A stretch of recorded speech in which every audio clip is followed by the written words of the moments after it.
Dear Ukrainians, our power engineers are working all day today from Zaporizhzhia region and Mykolaiv region to Ivano-Frankivska region and our Vinnytsia region. After the Russian strike, there were, unfortunately, hits and the target was energy. We are trying to restore as much as possible, adding reserves. I want to thank every repair team, all utilities involved, energy companies, and the State Emergency Service of Ukraine.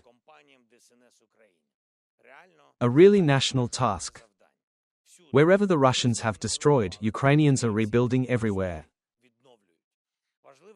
It is important that in every community we give this maximum attention and maximum resources. The strike was complex, combined, specially calculated, which was difficult to counteract. There were also missiles, including ballistic and aeroballistic, 52 missiles in total. Over 600 attack drones, of which about 400 were Shaheds. Most of the drones were neutralized, two-thirds of the missiles were also shot down. Ukrainian air defense saves a significant part of our infrastructure.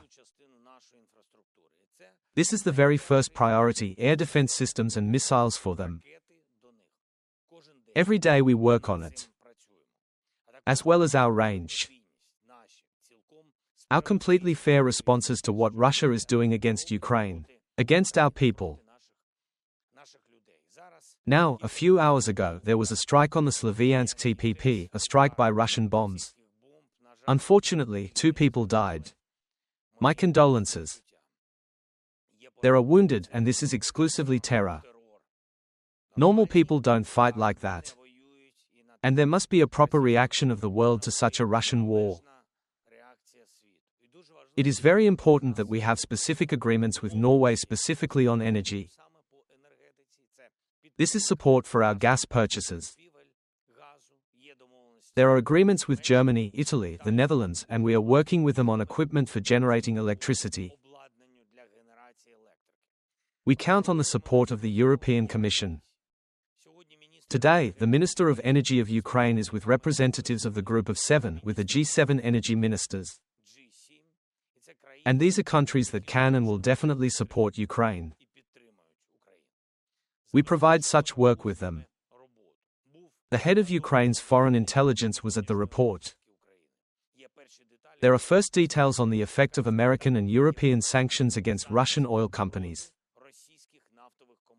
This is quite tangible. Oil exports are the basis of Russian arrogance. If sanctions persist and intensify, Russia will significantly lose. There could be at least $50 billion next year. And this is a strong argument for Russia to have a motive to end this war. We will make more such arguments. Ukraine is already in contact with the European Union on the 20th package of sanctions. We give our suggestions. We are also in contact with the American side. We expect that key states will support this course.